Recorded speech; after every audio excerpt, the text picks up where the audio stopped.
Hello, good evening. Welcome to English language class. My name is Olusola OO. In our permitment class, we discuss continuous writing, and I told us that continuous writing happens to be the first examination paper in English language. That the examination paper is stratified into three papers. We have the continuous writing, where we're talking about letter writing, essay writing, types of essay, comprehension, summary, and the others. Then while the second examination paper under English language centers on grammar, where your level of grammar will be tested. And that's why it is called objective. And not only the level of grammar and other knowledge related to figures of speech and idioms, vocabulary, where we talk about synonyms, antonyms, and so on and so forth. And then relative use of language. Then the preparatory basically centers on oral English, where your knowledge of sound, both sound, the vowel sound and the consonant sound are tested as well. So in our permission, we will discuss extensively on letter writing, and we discuss the meaning of letter writing, types of letter writing, then how to write letter, then the format for writing letters.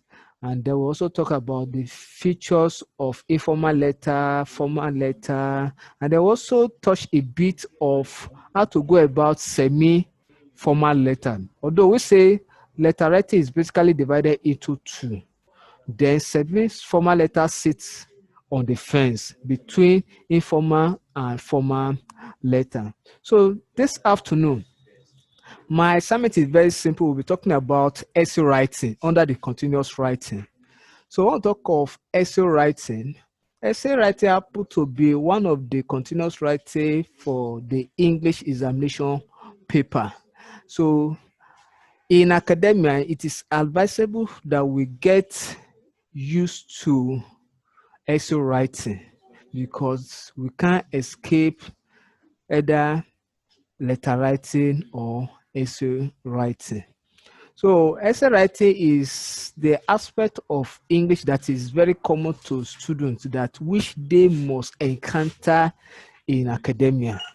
And that's why we say here that essay writing is the art of writing on a particular subject matter in which the writer gives information to a wide range of readers.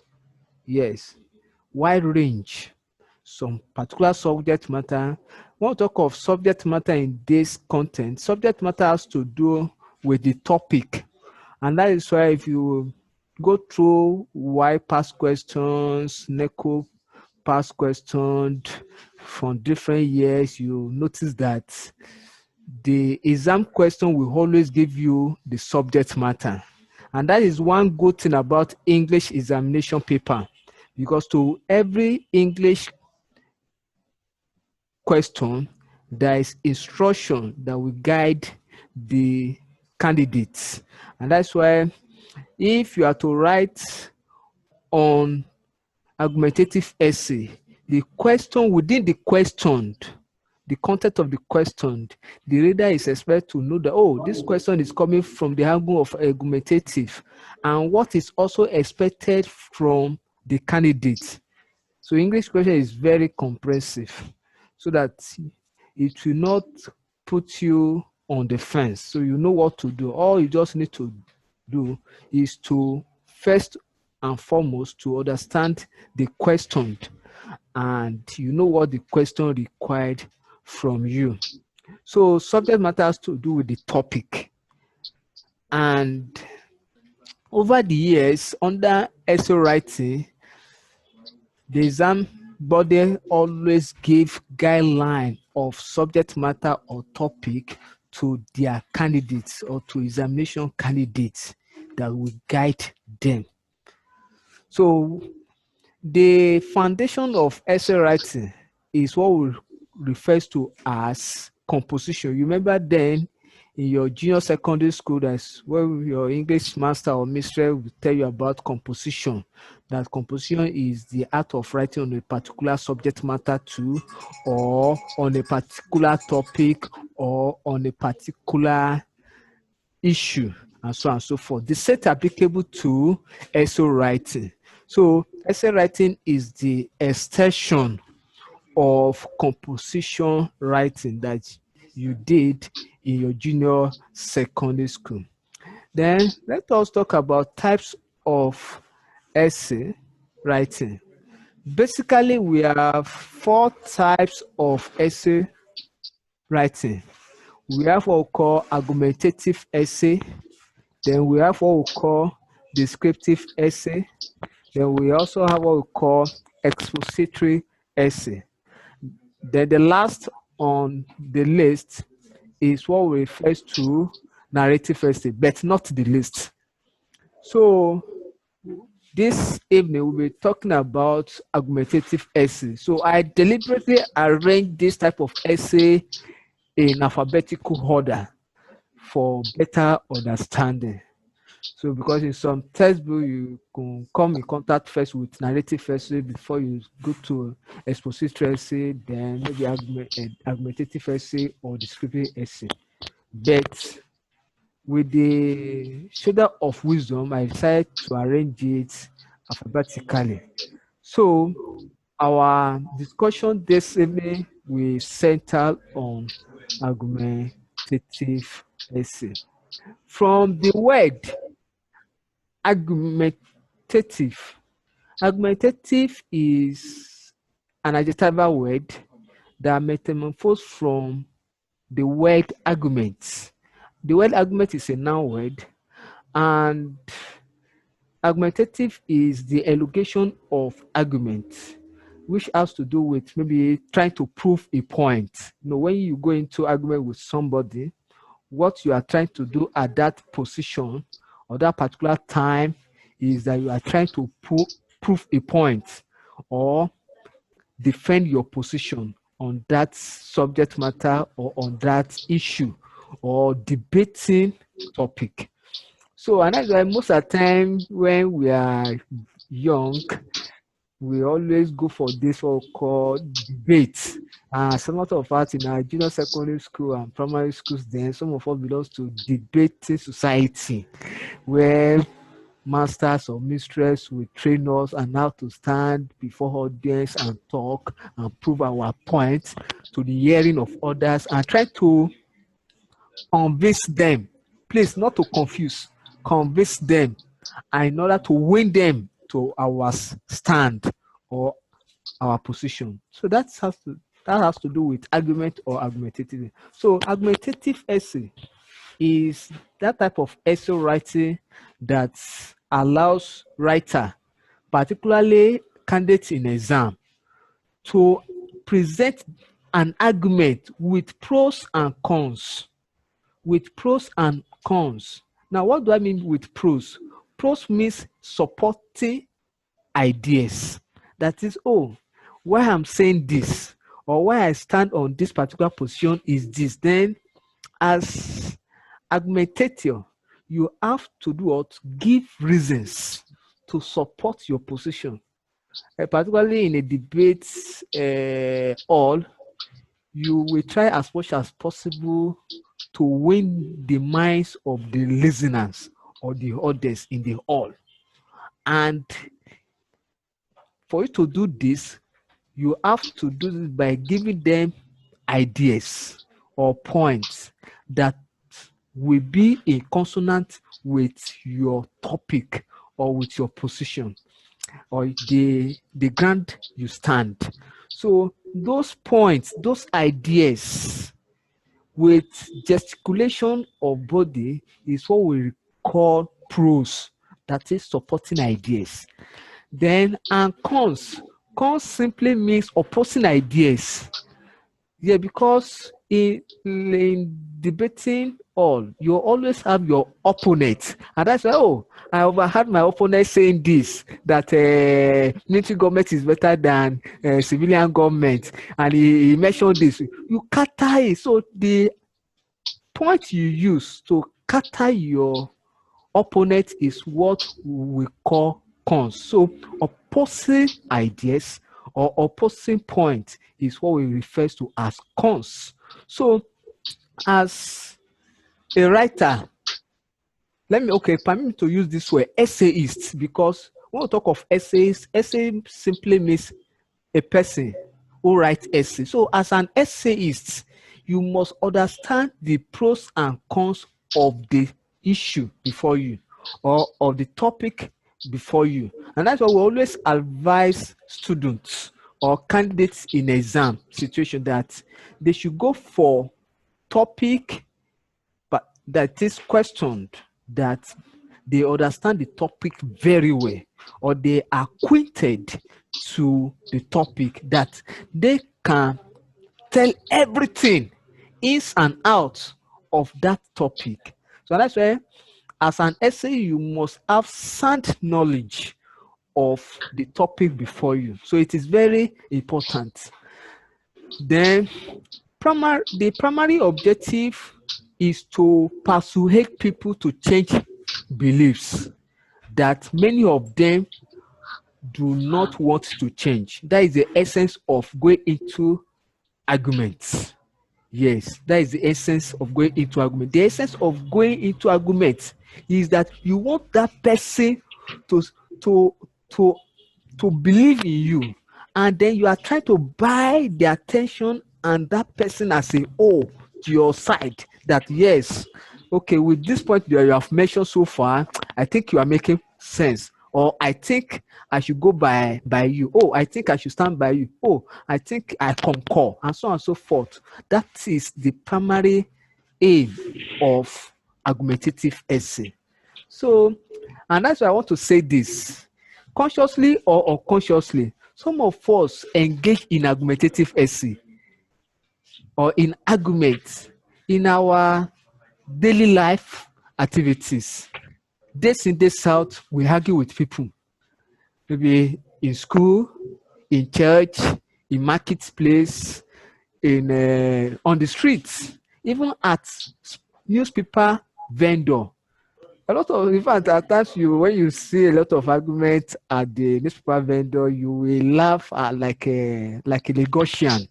The way the Lagosian used to laugh, you will laugh and laugh and laugh. That tears want to animate your eyes, and so on and so forth. So this happened. So the idea or the concept of argument is part of human. It's part of our life that we indirectly or directly engage ourselves into. Now let us look quickly go to scope in writing argumentative essay. There are certain scope, there are certain things you must bear in mind as an essayist that you want to write on argumentative essay. Or maybe in school, you are asked to present an argument on a particular subject matter. That things you must know. And under this scope, we'll be talking about the steps, the step by step that you must put in mind, and everything that surround the argument, or how to write correct and apt argumentative essay or debate. You can even you can also follow this when we want to talk about debates and so on and so forth. The first assignment of an essayist that want to go into debate or that want to write on argumentative essay in exam is salutation. Salutation is very important. It's very sequential, it's very paramount when we talk of salutation. Salutation has to do with greeting. Yes, I told us in when we talk about letter writing that instead of saying good morning, because you are not talking to the person face to face, so the best way is to document it, put it into pen and paper, and that is what we call salutation, which is greeting. And the format for greeting in letter writing is quite different from the format of creating an argumentative essay. But also the condition for salutation in argumentative essays is that if you are writing an argumentative essay, your salutation must be comprehensive and formal. Yes, irrespective of the recipient or the person that is going to read your essay or your argumentative essay, your salutation must be what? Comprehensive and formal. Then if you are also going on a debate, you must be smart enough to recognize all the persons or people on the high table during your salutation or in the course of giving your salutation. You must be smart enough to recognize them as quick as fast. And maybe before the debate commence and there's some persons that are not on the seat, and as they come in, you have to be smart enough to open your ego eyes to recognize them. Because if they are not recognized, they won't give you their vote or their consent. So you must also bear that in mind. Then your salutation has to, there's tradition we have it, some of us always bear in mind time. If it is after morning, we say good morning, Mr. Sherman, panel of judges, accurate timekeeper, audience as a whole, or my fellow debaters, or my fellow debater, or my co-debaters, and so on and so on, and my students, or my fellow student, and so on and so forth. Then if it is debate, if your English master or mistress is present in the hall, you have to acknowledge him or her. So that's why I say your salutation must be comprehensive and formal. Then the next thing that is very important you must put in mind and you must do as fast as you can is to table out your ideas or your point. You have to write it out. If you have 5 points or 4 points or 3 points you want to discuss or you want to use in the course of your writing, write them out and then look at these points and then marry them. Then look at the points that ought to come first. And that's why we always emphasize on what we call chronological order. Your points or your idea must be arranged in a chronological order. So the first point we have to take its first position, then followed by the second position, then followed by the third position. So your point must be aligned, be in a chronological order. And that's why we always advise students to table out their point or idea in a raw paper or even on the question paper. Then you now look at it, okay, which one should come first, which one should follow, which one should follow, which one will follow. So your point must be in a chronological order, in orderliness. And that makes a good writer, because a good writer will narrate the story in a chronological manner, the way it happened, what happened in the morning, then take the audience to what happened in the afternoon or in the noon, then take them to what happened in the evening, then cap it up by telling them what happened in the night. And then that happens. So that is the way good stories are written.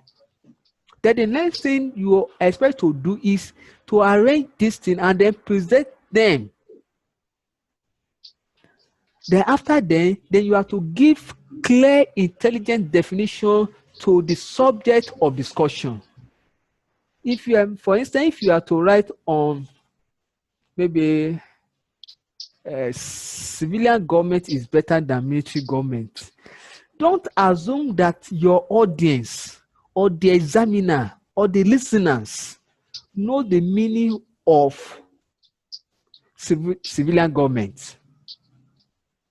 Then not only that alone, then you have to define military government also, because once the concept is understood, from that point you started gaining ground for your position. You go, oh, okay, you mean that civilian government is a system of government in which the leader or political leaders come to power in legitimate manner or through the consent of the people. Oh, wonderful.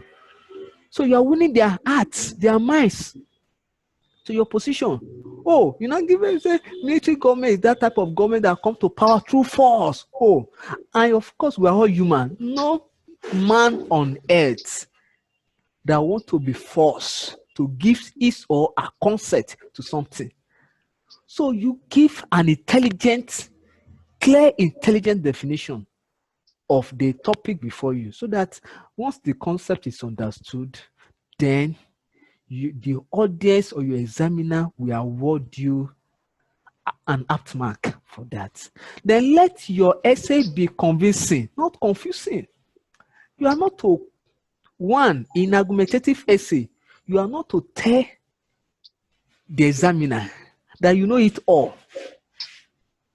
Then you are not to use your personal experience. And that's why we are going to talk about facts. So for your essay to be convincing enough, is that you have to look for facts. And that's why the subject matter, you must have sound knowledge of it, or good knowledge of what you want to talk about, or what you are writing on. So with that, you stand the chance to point to facts from historical perspective, either from religious perspective, or from literary perspective, or from the circular perspective. Point to that thing that can give them mental picture, that can give them sound knowledge, that when they see, they will, oh, okay, this is what happened when this thing happened in this way, in this manner. Oh, wonderful. That is, so your essay must be convincing. You don't need to confuse your listener. You don't need to confuse them. And that's why I would say that 6 points, the scope you must be is that support your ideas with facts. Facts. Don't see, if you are talking about civilian government and military, don't go and talk about what is happening in America. No, don't give the illustration of military system in America or civilian system in America. Talk about the system within the locality, that they can see that the passerby by on the road or by the roadside, we can pinpoint. Then also employ forceful words, but not abusive. They say, I remember about 7 years ago, there's a school I used to visit as a visitor inspector every term. And then it happened to be the end of the year party that year. So they organized debate, and suddenly on the debate ground, one of the opposing speakers started crying, insulting the opponent that is giving pros from the supporting side. And I look and I smiled. So at the time of awarding mark, I have to score the young lady low, because in argumentative essay, you are not expected to be carried away with emotion, irrespective of what your opponent says, irrespective of the point your opponent presents. You are not to use abusive words. You are not to insult. So when I talk of forceful words is that type of word that give concrete knowledge. Concrete knowledge that can give them, that will make I think this young lady or this young man is making a point. Forceful words that will allow them to be convincing enough to take your position. Then most students in marking white over the years, I think I remember when I was in Nasarawa, I was marking NECO exam, and that argumentative, one of the candidates attempted an argumentative question, and the question say write for and against. Please always understand the question before you. The question says write for and against. You see, examiners are very smart, and also examination body are also smart. So as a candidate or student, you must be smart plus. So if the question say write for, understand that. If the question say write against, understand that. And if the question now say write for and against, it means that you have to balance the two sides of the topic before you.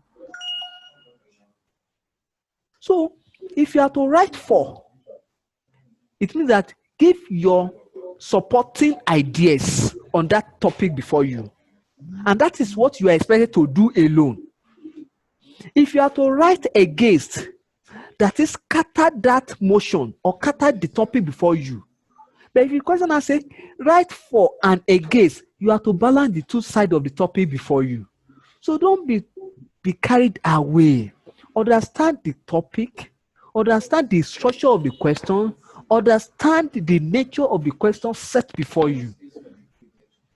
So if the question says write for and against, you have to write on the two sides of the topic before you. And if you are not sound enough about the topic, or you don't have good knowledge about the topic, leave it. You have choice. There's 8. Avoid repetition of ideas. Please do not recap any idea, either in your summary, except if you're on a debating ground and where you are trying to, maybe the first speaker says to the first speaker that want to recap all the points being discussed or mentioned by his own group. That happens on a debating ground, not in argumentative essay. So do not repeat any point or idea by chance or by accident or by mistake. Because of time, the last point I have for us, I say avoid drawing a general conclusion. This is where most candidates miss it.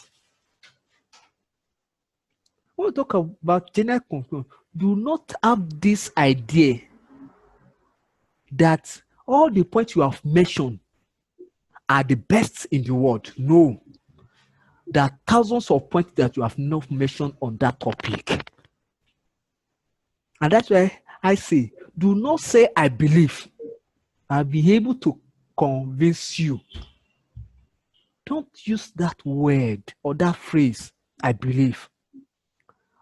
Preferable, I hope I'll be able to convince you that civilian government is far, far better than military government with the point I have mentioned so far. Better and simple. So that is all I have for us this evening. Any question? Do you have any question? Because of time, we have 1 minute to go. Okay, in absence of question, I have this assignment for us, which says you have been invited to participate in a debate organized by your school. Write out your contributions, either for or against the following motion. Participation of women in government should be encouraged. This question say either for or against. It's not for and against. So you just take a position that you know you can write best, or an angle you can write best, and write extensively.